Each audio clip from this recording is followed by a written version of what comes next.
Power sector, IPPs के साथ मुआहदे, बिजली की बुलंद कीमतें और अवाम की बिल ना अदा करने की इस्तिताअत हुकूमत के लिए एक बहुत बड़ा मसला बन गए हैं और हुकूमत कभी एक तरीके से और कभी दूसरे तरीके से अवाम का बोझ कम करने का दावा कर रही है। चीन से सीपेक के तहत होने वाले मुआहदों पर कर्जों की रिप्रोफाइलिंग का मुतालबा किया गया। वज़ीर तवानाई और वज़ीर ख़जाना चीन गए। ये दावा भी किया गया कि मज़बूत बातचीत हुई है, अभी तक कोई नतीजा नहीं आया, इंतजार है। इम्पोर्टेड कोयले पर चलने वाले पावर प्लांट्स को लोकल कोयले पर तब्दील करने का भी दावा किया जा रहा है। इस हवाले से भी पेशरफ्त का दावा किया जा रहा है। फिर शोर उठा कि बिजली पैदा करने वाली कंपनीज़ के मुआहदों को दोबारा रीनिगोशिएट किया जाए। फिर खबर आई कि हुकूमत 1994 और 2002 के तहत लगने वाले पावर प्लांट से बातचीत कर रही है। फिर निगरान हुकूमत में वज़ीर तवानाई रहने वाले मोहम्मद अली को गुज़िश्ता महीने वज़ीर आज़म ने एनर्जी सेक्टर पर अपना मुआविन ख़ुसूसी बना लिया। मोहम्मद अली ही वो शख्सियत हैं जिन्होंने 2019 में बिजली पैदा करने वाले कारखानों का तफसीली ऑडिट करके रिपोर्ट बनाई थी, जिसके बाद तहरीक इंसाफ की हुकूमत में दोबारा मुआहदे रीनिगोशिएट किए गए। मगर अब इतलात आ रही हैं कि उन्हीं बिजली बनाने वाली कंपनीज के साथ दोबारा मुज़ाकरात हो रहे हैं। उन पर कॉन्ट्रैक्ट मनसूखी के दबाव की खबर आई। ताम वज़ारत तवानाई इन खबरों की तरदीद कर रही है। फिर शहबाज राना ने यह खबर दी कि हुकूमत IMF के साथ एक ऐसा प्लान शेयर कर रही है जिसके तहत 2800 अरब रुपए यानी तकरीबन 6 रुपये फ़ी यूनिट बिजली की कीमत में कमी की जाए, जिसमें सूबे जो हैं वो भी अपना हिस्सा डालें, वफाक भी अपना हिस्सा डालें। एक पूरा इस हवाले से एक प्लान हो। मगर खैबर पख्तूनख्वा हुकूमत ने इसके हवाले से इनकार कर दिया। उनकी खबर के मुताबिक इन तमाम चीज़ों पर बात करेंगे। हमारे साथ वफाकी वज़ीर बराए पावर डिवीज़न उवैस लगारी साहब मौजूद हैं। आज आसफा भुट्टो ज़रदारी ने सिंध में और अपनी कॉन्स्टिट्यूंसी में सिंध के अंदर जो लोड शेडिंग उस पर कड़ी तनकीद की है, उसका भी जवाब उनसे लेंगे। लगारी साहब, बहुत शुक्रिया हमें ज्वाइन करने के लिए। आपकी अपनी वजारत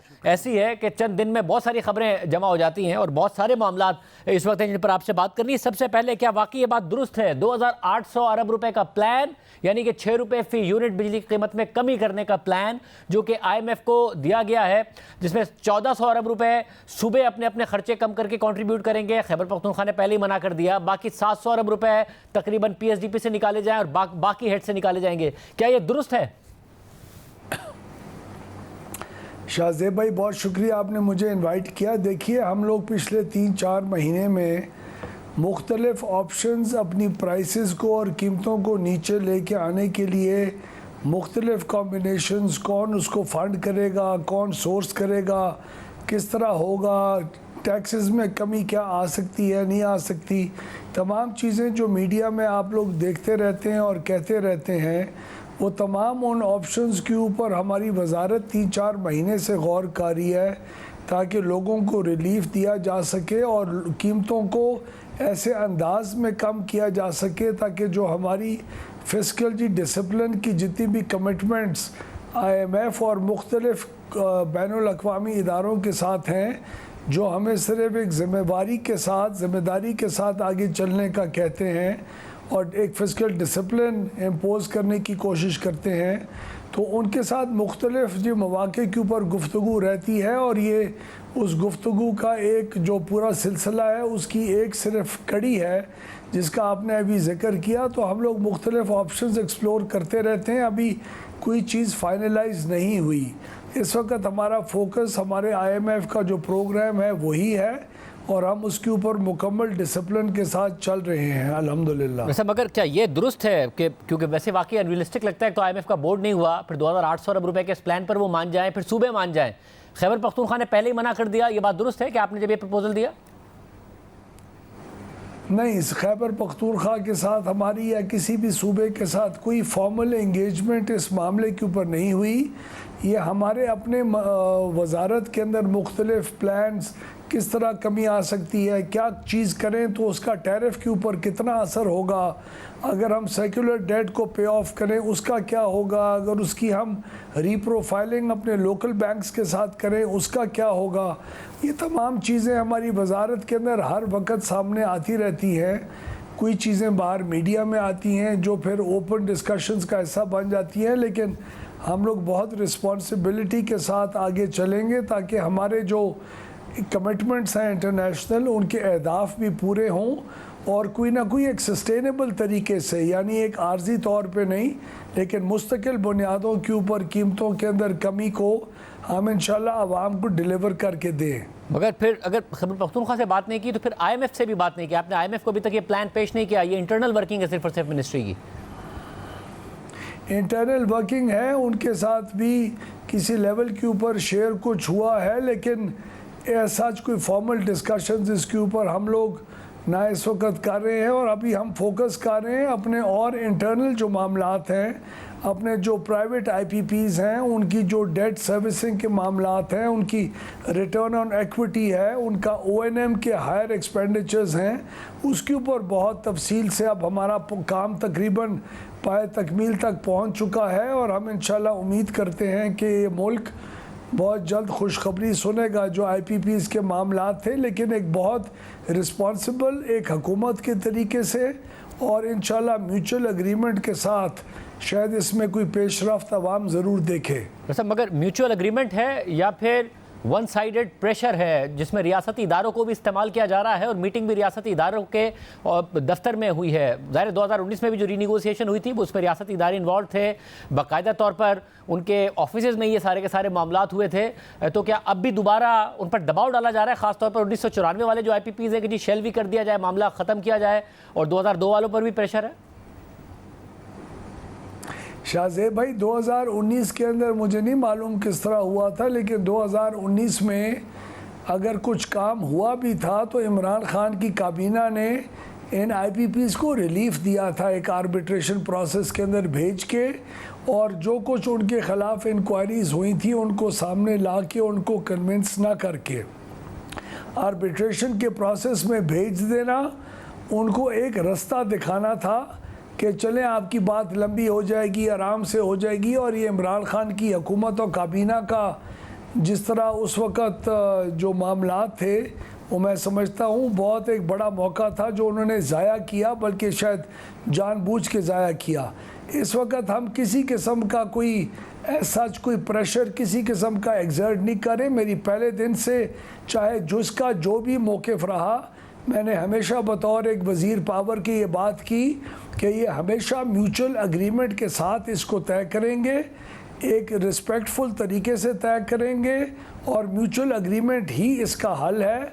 और इंशाल्लाह इस बात तक तो मैं समझता हूँ तमाम इस बात के ऊपर न सिर्फ ईमान की हद तक यकीन करते हैं कि आजकल के हालात ना इन आईपीपीज़ के लिए अच्छे हैं, ना आवाम के लिए अच्छे हैं, और ना मुल्क के लिए अच्छे हैं। वैसे मगर तो क्या अभी भी ये हुआ है कि सस्टेन नहीं हो सकते? अब 2019 में भी चेंज आना पड़ेगा। 2019 में अली मोहम्मद साहब की स्टोरी वो सारी की सारी उन्होंने रिपोर्ट बनाई थी, अब वो SAPM बन गए हैं वज़ीर आज़म शहबाज शरीफ साहब के, और उनकी इस रिपोर्ट के बाद ही 2019 में वो रिपोर्ट है, उसके बाद इन आईपीपी से मुआहदे हुए जो आप कह रहे हैं कि दुरुस्त नहीं थे। मगर अब मसला ये है कि अब क्या उन्हें उसी रिपोर्ट की बुनियाद पर, क्योंकि एक दफ़ा हुकूमत उनके साथ मुआहदा कर चुकी, उसी रिपोर्ट की बुनियाद पर उनसे दोबारा रीनिगोशिएट किया जा रहा है, और क्या प्रेशर नहीं डाला जा रहा है? क्योंकि उनका कहना है कि पहले ही हमारे साथ मुआहदा हो गया, जो स्टोरीज रिपोर्ट हुई हैं 148 पर डॉलर पैग हो गया, क्या अब उन्हें मजबूर किया जा रहा है? अब टेक और पे की जगह टेक एंड पे कर दें, इस पर मजबूर किया जा रहा है? रियासत और मुल्क किसी को मजबूर नहीं कर सकती किसी कॉन्ट्रैक्ट के तहत। हम लोग अपना हक इंशाल्लाह अक्लो फ़हम और बिल्कुल वो लॉजिक के तहत करेंगे। हम लोगों ने उस वक़्त जो मोहम्मद अली की रिपोर्ट थी वो एक ख़ास हद तक इन्वेस्टिगेशन हुई थी जिसमें मज़ीद इन्वेस्टिगेशन की ज़रूरत थी। वो मज़ीद इन्वेस्टिगेशन ना सिर्फ अब काफ़ी आगे एडवांस स्टेज तक पहुंच चुकी है, बल्कि हम इस इन्वेस्टिगेशन को एक और अगले मरहले पे भी लेके जाने वाले हैं। और हम समझते हैं कि ये आईपीपीज़ म्यूचुअल अंडरस्टैंडिंग और एग्रीमेंट के ज़रिए ज़रूर हमारी बात जो हम उनके सामने गुजारिशात रखेंगे वो म्यूचुअली एग्री अपॉन ज़रूर करेंगे। वो भी पाकिस्तानी हैं, उनको भी दर्द महसूस होना चाहिए। आज जो मुल्क का और इस सेक्टर का बेड़ा गर्क हुआ है तो उसमें हर एक को किरदार अदा करना चाहिए और पड़ेगा इंशाल्लाह। अच्छा, मगर कब किन आईपीपीज़ तक बात होगी? क्योंकि जो 94 वाली आईपीपीज़ हैं उनका तखमीना है कि अगर आप कर भी दें तो 54 पैसे फ़ी यूनिट फ़र्क पड़ जाएगा। अगर जो 2002 वाले आईपीपीज़ हैं उनका कर दें तो 85 पैसे फ़ी यूनिट फ़र्क पड़ जाएगा, यानी कि टोटल ₹1.39 फ़ी यूनिट का फ़र्क पड़ जाएगा। अगर आप इनके सारे मुआहदे टेक एंड पे भी कर दें, कैपेसिटी पेमेंट का सारा बोझ भी इनसे हटा लें, तो सिर्फ इन्हीं तक रहेंगे? आगे बढ़ेंगे, क्या करेंगे? नहीं, ये बोझ जो है शाहजेब भाई ये आइंदा चंद सालों के अंदर कई हज़ार अरब रुपए के अंदर जाता है। ना सिर्फ इन सालों के अंदर उसके अंदर कीमत के अंदर बिजली की कमी आएगी सार्फिन के लिए, बल्कि ये पूरे पावर सेक्टर को भी एक बहुत हेल्दी तरीके से आगे लेके जाएगा। और भी मुख्तलिफ तरीके हैं कीमतें कम करने के, जिसके अंदर चाइनीज़ प्रोजेक्ट्स के साथ हम लोग हुकूमत चीन के साथ इस वक्त काफ़ी एडवांस स्टेज के ऊपर बातचीत कर रहे हैं। हमारी दोनों कमिटीज़ कोल और रीप्रोफाइलिंग के ऊपर आप मालूम है हमने नोटिफाई भी कर ली हैं। उन्होंने IPPs के साथ गुफ्तगू भी शुरू कर दी है और हम काफ़ी अच्छे स्टडी एक पेस के ऊपर आगे चल रहे हैं, जिसके आपको नताइज जल्द इंशाल्लाह नज़दीक मुस्तकबिल के अंदर मिलेंगे। लेकिन जो आपने प्लांट्स की बात की, तो हम लोग नॉन G2G बेसिस के ऊपर जितने भी हमारे प्लांट्स हैं, चाहे वो विंड हैं, सोलर हैं, कोल हैं, या वो फर्नेस ऑयल के हैं या गैस के हैं, उन तमाम प्लांट्स जो गवर्नमेंट टू गवर्नमेंट के एक एम्बेड के बाहर लगाए गए, उन सब के साथ बातचीत कर रहे हैं। G2G के जो एम्बेड के अंदर लगे हैं उनके साथ हमने मुख्तलिफ तरीके से बात शुरू की है, जिसके अंदर आप डेट रीप्रोफाइलिंग और कोल कन्वर्जन की बात पहले ही सुन चुके हैं। अच्छा, अब जब डेट रीप्रोफाइलिंग है और कोल कन्वर्जन है, उससे तो ज़ाहिर नज़र आता है कि एक इम्पैक्ट आएगा। डेट प्रोफाइलिंग अगर इमीडिएटली हो जाती है, इमीडिएट इम्पैक्ट आ जाएगा। कोल में ज़रा टाइम लगेगा मगर इम्पैक्ट आ जाएगा।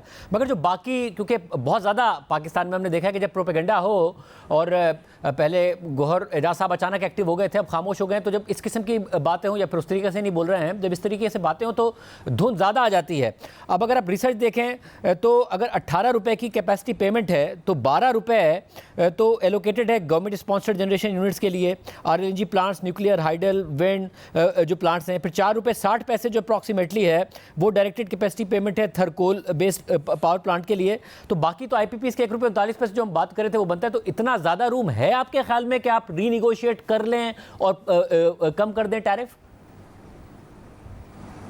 शाहजेब भाई, मेरे अंदाजे के मुताबिक इनके साथ रीनेगोशिएशंस अगर अच्छी हेल्दी टर्म्स पे जो उनके फ़ायदे में भी हों, जो उनके नुकसान में ना हो और मुल्क के फ़ायदे के अंदर हों, उसके ज़रिए आपको सालाना आराम से तकरीबन कोई 250 से 300 अरब रुपए की बचत होगी और 250 से 300 अरब रुपए का बोझ हमारे सार्फिन से सालाना हटेगा। वो जो तकरीबन 2.5 से 3 रुपए के अंदर ट्रांसलेट करता है, और वो हम समझते हैं कि इस पावर सेक्टर की फाइनेंशियल्स के अंदर यही वो बोझ हैं। 2.5, 3, 2, 4 रुपए करके हमने इस कीमत को इंशाल्लाह इंटरनेशनली कम्पिटिटिव प्राइसेस के बराबर लेके आएंगे इंशाल्लाह। अच्छा, मुझे ये भी बताइएगा कि अब सर्कुलर डेट एक मसला है।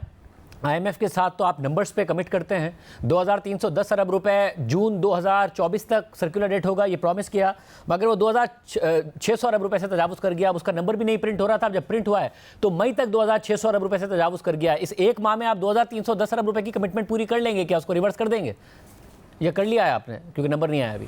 शाहजेब भाई, जो हमने सर्कुलर डेट का, जो पावर सेक्टर का जो सर्कुलर डेट है, उसको हमने एक ही जगह पे रखा हुआ है और वो उससे नहीं बढ़ा। उससे जितना भी ज़्यादा नुकसान होता है वो हर दफ़ा हम अपने बजट के अंदर एब्जॉर्ब करके फिस्कलाइज करते हैं। वो इस साल का जो सर्कुलर डेट का मैनेजमेंट प्लान है, जिसके तहत मुख्तलिफ डिस्कोज ने एक ख़ास हद तक नुकसान करना है। नए बोर्ड्स आने के बाद पिछले 1 हफ्ते के अंदर हमने एक पूरी मुहिम चलाई है उन नए बोर्ड्स के साथ, और उनको एज शेयर होल्डर टारगेट दिए हैं कि जो आपका सर्कुलर डेट के तहत नुकसान इजाज़त है उससे भी आधा करके आप हमें देंगे। उसकी पूरी प्लानिंग हो रही है, उसके रोल आउट प्लान्स बन रहे हैं, और हम समझते हैं कि इस साल इंशाल्लाह नुकसान के अंदर खातर खा कमी आएगी बेहतर गवर्नेंस की वजह से। और अगले साल मई जून के अंदर जो आपकी प्राइवेटाइजेशन होगी उससे भी आपको अब मज़ीद सालों के अंदर बहुत बड़ा इम्पैक्ट पड़ेगा और नुकसान बहुत हद तक कम होगा इंशाल्लाह। वैसे मगर उसके लिए लाजमी है कि ज़रा डिमांड भी बढ़े ताकि कैपेसिटी पेमेंट्स का बोझ भी कम हो, सर्कुलर डेट का बोझ भी कम हो। अगेन जो जुलाई के नंबर्स हैं, जुलाई टू जुलाई सिर्फ 0.3% का इजाफा है पावर कंजम्पशन में। Again power generation, power consumption नहीं बढ़ रही है, जो कि एक बहुत बड़ा बोझ है। आप क्या एक्सपेक्ट करते हैं वो बढ़ जाएगी? जी, डिमांड को इंक्रीज़ करने के लिए शाहजेब भाई हमने बहुत मेजर्स ले रहे हैं। और हम इंडस्ट्री को इनकरेज करेंगे, उनको इंक्रीमेंटल इंक्रीज़ के ऊपर अगर हमें बिजली बग़ैर किसी नुकसान के और बग़ैर किसी फिस्कल इम्पैक्ट के, जो हमारा एक हमने कमिट किया हुआ जी डिसिप्लिन, अगर उसके तहत हमें इंक्रीमेंटल बिजली की कीमत को कम करके अगर किसी स्टेज के ऊपर देना होगा तो वो भी इंशाल्लाह दे के डिमांड बढ़ाना हमारे पावर सेक्टर रिफॉर्म्स का एक बहुत उसकी एक बैकबोन है और उसी के ऊपर हम काम कर रहे हैं और उसको रोल आउट भी जल्दी होगा इंशाल्लाह। सब और ये जो मसला है पंजाब का, पंजाब ने 2 महीनों का रिलीफ दिया, खबर आई IMF ने इस पर एतराज़ उठाया। पंजाब कहता रहा कि जी हमने अपने बजट से इस वक्त उसको मनूवर करके दिया है बजाय इसके कि कोई और इजाफी बोझ डाला हो। वो कह रहे हैं हम तक तो बात भी नहीं पहुंची। क्या वफाकी हुकूमत को कम्युनिकेट हुआ है, आप लोगों को कम्युनिकेट हुआ IMF की तरफ से? हुकूमत पंजाब के अपने जी बजट से उन्होंने ये किया, वफाक की हुकूमत का उसके साथ कोई ताल्लुक़ नहीं था और ना ही वफाक की हुकूमत ने उसका कोई बोझ बर्दाश्त किया। हमारे सिर्फ डिस्कोस के साथ उन्होंने एक अरेंजमेंट की, उनको वो पेमेंट कर रहे हैं 14 रुपये फ़ी यूनिट के हिसाब से, और वो उन्होंने जो गर्मियों के अगस्त और सितंबर के महीने थे उस तक महदूद है उनका ये प्लान, और उसके बाद तो आगे लेके जाने का कोई इरादा मुझे नहीं दिखाई दे रहा पंजाब की हुकूमत का। मतलब एक और बात वो लोड शेडिंग के हवाले से है। आज आसफा भुट्टो ज़रदारी साहिबा ने तनकीद की, जवाब उस वक्त ज़ाहिर है क्योंकि वज़ीर कानून मौजूद थे तो वो दे रहे थे, मगर आप सुनिए क्या कहा। आप मुतल्लिका वज़ीर हैं, मैं चाहूँगा कि आपसे इसका जवाब लें। Will the Minister for Energy be pleased to state and the reasons for unannounced power outages in the country? Why are people suffering due to long hours of load shedding despite claims of having surplus electricity? Minister for Parliament. Sir, as I earlier mentioned, that the load shedding issue is not only connected to the unavailability of electricity. It's all about the recoveries, areas and the overall situation in that disco. But I would also like to state that the written answer seems contrary to the reality of the situation. And if the Minister claims that there isn't load shedding, and then why are people, especially in my constituency, especially across Sindh, suffering for 2 to 3 days, 18 hours, sometimes with no electricity, with complete load shedding? Is the Minister saying that 18 hours of outages every day are due to faults? Minister for Parliamentary. 18 hours or 20 hours is the benchmark which is regarding the recovery. But if it goes beyond, then it may be because of the fault or some other issue, which may be a technical issue. I'll get back to you after getting the information regarding the specific area you are mentioning. लेकिन इसमें जो general problem है वो recoveries की है जी लगाई साहब। जी नुकसानात हैं शाहजेब भाई, ये पहले मैं 10 दफ़ा इस बात की सफाई दे चुका हूँ कि जिन फीडर्स के ऊपर, ये तमाम फीडर्स के ऊपर नहीं है जो बेगम साहब ने फरमाया, आसफा साहिबा ने, ये तमाम फीडर्स के ऊपर मामला नहीं है। ये उन फीडर्स के ऊपर 18 घंटे से ज़्यादा बिजली की लोड शेडिंग है जहाँ 90% 80% बिजली लोग इस्तेमाल करते हैं, लेकिन मीटरों के ज़रिए नहीं करते, कुंडी के ज़रिए करते हैं। और ये सिर्फ सिंध में नहीं है, ये KPK में भी है, पंजाब के कई हिस्सों में भी है और बलूचिस्तान में भी है। और अगर आप इन फीडरों के ऊपर 18 घंटे लोड शेडिंग नहीं करेंगे तो आपके नुकसानात का हुजम और भी बढ़ेगा और 500 अरब रुपए से नुकसान बढ़ के 7-7, 8-8, 900 अरब हो जाएगा। इसको इकोनॉमिक लोड शेडिंग कहते हैं। ये है बहुत गलत। तो क्या सूबाई हुकूमतें वाले का बिजली का रोक लेते हैं, डिस्कोस की अपनी इनएफिशिएंसी है करते आप, या सूबाई हुकूमतें ताउन नहीं कर रही हैं? डिस्कोस की भी इनएफिशिएंसीज, डिस्कोस की इनएफिशिएंसीज भी हैं, लेकिन ज़्यादातर ये हुकूमत का रेट ना होना। अब आप KPK में देखें, लोग ग्रिड स्टेशंस के अंदर घुस के फीडर्स को ज़बरदस्ती ऑन करके 2-2 अरब रुपए के नुकसानात पिछले हमें 1.5 साल में 1 साल में दे चुके हैं। इसमें डिस्कोस की कौन सी इनएफिशिएंसी है? ये तो हुकूमत की रेट ही नहीं है। KPK में ये हो रहा है। मगर सिंध में क्या मसला है? इंस्ट्रक्शंस दी गई हैं कि MPS के खिलाफ पर्चे नहीं होने। सिंध में ये शुक्र अल्हम्दुलिल्लाह नहीं हो रहा, शुक्र है ये नहीं हो रहा, लेकिन सिंध के अंदर हुकूमत सिंध ने हमें ऑफ़र की है, बल्कि पुलिस भी सर्विस की है। हमें खुशी है और चीफ मिनिस्टर साहब हमसे कोऑपरेट कर रहे हैं, लेकिन इस चीज़ को, इनके जो लॉसेस हैं उनको बेहतरी करना, मेरे ख्याल में प्राइवेटाइजेशन के अलावा शाहजेब भाई कोई और हल नहीं है जिसकी तरफ हम बहुत तेज़ी से मूव कर रहे हैं।